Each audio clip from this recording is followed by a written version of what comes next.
ก็หูความหักนั้นเป็นแบบนี้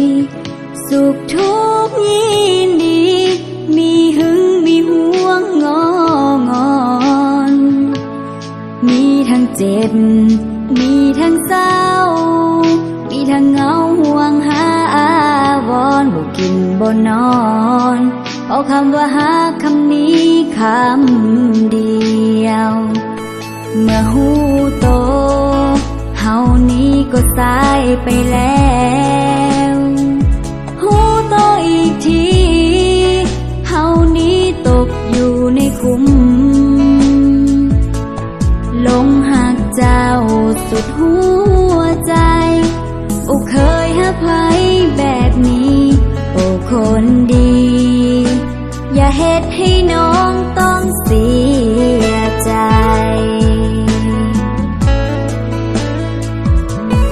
บ่ต้องหักตั้งแต่ได้เห็นได้ขอให้เป็นคนที่หักกันอย่าหลอกลวงกันให้ความหวังแล้วมาจากไปขอเป็นคนที่หักจริง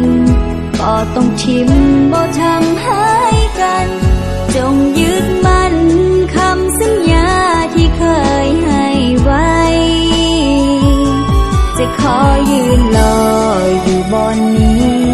บอนที่เฮาเคยสัญญาใจว่าบ่มีภัยสองเฮาจะหักกันและกัน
จริง